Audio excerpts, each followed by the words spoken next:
Okay, so now we're going to go, and it's the last one actually, so it's my ugly one. So this might actually shock people, but not really. Like, it'll initially seem shocking. But I purposely picked this for ugly, not bad. This is where the distinction is. I actually put gla1ve signing a 3-year deal with Astralis.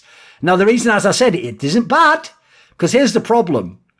If you know how long gla1ve's career has been, you have to remember he played at the end of Source and was in like reasonably good teams, etc. He's played a long time of pro Counter-Strike. Add in, he's literally had health issues. People forget, they think it's only Device in Astralis because they forget the story, because it was at the beginning of when gla1ve joined Astralis. He's had his lung collapse on him multiple times at LANs, where he had to just leave the venue and go to the hospital, basically. So this is someone who's had his own issues. He obviously last year literally got a doctor's note to get medical exhaustion leave, basically, from Astralis. Then you add in he's having a family now. So if I look at like the real world aspect of gla1ve and what the impact of his career has been, I don't blame him if I basically privately knew the choice was this: either A, I retire, or B, I do this. I sign with Astralis again. They give me loads of money. I've got security. I know they won't fire me after a year. I can maybe, I can go like 90% instead of 100%. I can have a family life. I stay in one spot. I maybe even get a little bit of say in who joins the team.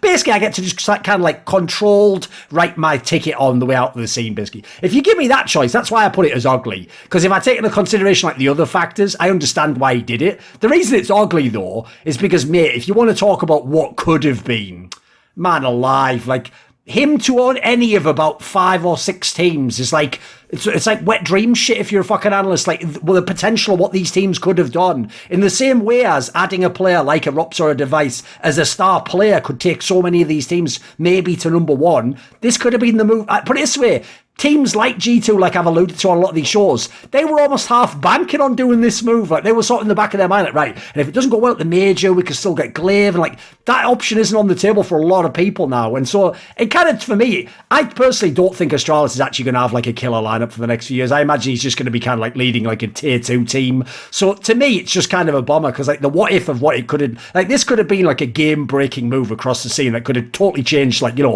balance of power, all the fucking cliches, reversal of fortune, all that garbage. Like, this could have totally changed who the best team is for the next 3 years, but I don't think it will.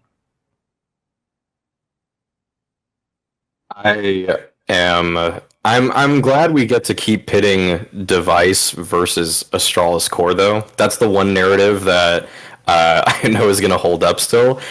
But that being said, you are right, Thorin, that it would have been amazing to see gla1ve join Complexity, for example. That would have just been, there's so many different teams here. G2, for example. I mean, what could these kind of international rosters that could have used him? Now it's always just the big what if, where we have to just keep thinking, is gla1ve, we all know. I think it's been generally accepted that gla1ve is the best IGL in all of CSGO, but there's still kind of a tinge of, is that just because his personnel was as good as it was as a core? And if he gets to retain the core, then we have to just think that, we just have to keep assuming that he's really, really good. But maybe the input from Dupree and Zipnix was always so great that it made his job so easy. And we could have seen, can he raise other players from the doldrums of whatever they're in right now to new heights, or would he have actually taken a great roster like G2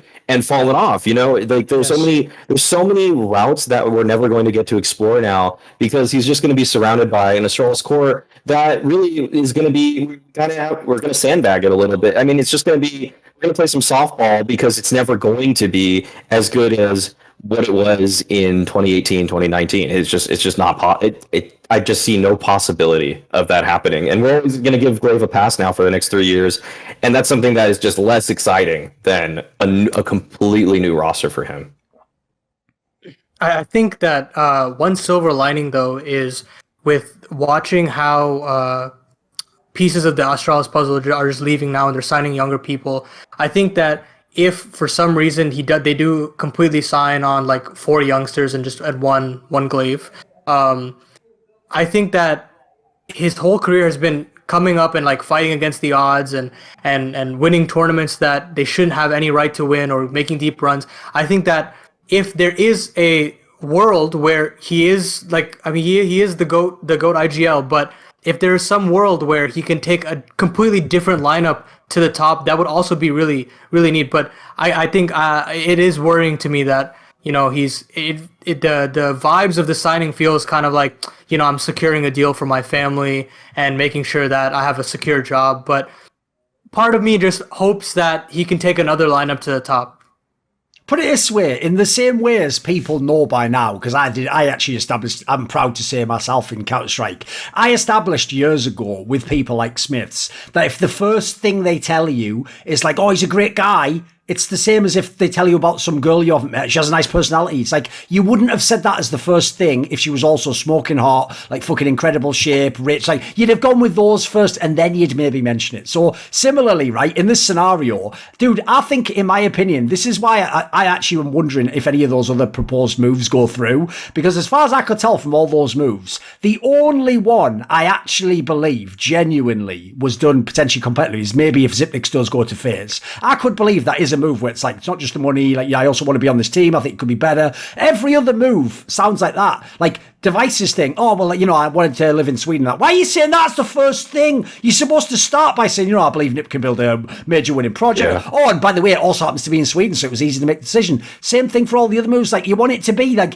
if gla1ve really believed, this is why you know he doesn't, that this was like, you know, I'm just going to be building it. You'd start like that. What you'd say is, well, listen, you know, I've been in different teams. I was even in the wilderness for a while in Counter-Strike. I know what it's like, and, you know, it's different. You never know where a team's going to click. So here at Astralis, you know, they understand my vision and the way I work, and, you know, I think if they give me the right young pieces, one day I could develop the next device. You know, there's an angle you could have gone with for like PR that would sound like he really believed in the project and he wanted to start over. But like what actually he said just made it sound like, yeah, I've got the bag, lol. It's like, all right, I mean, I guess, like, good for you, mate, but like, I don't get to have any of that bag. So to me, I'd rather watch you be sick at Counter-Strike in the game, you know.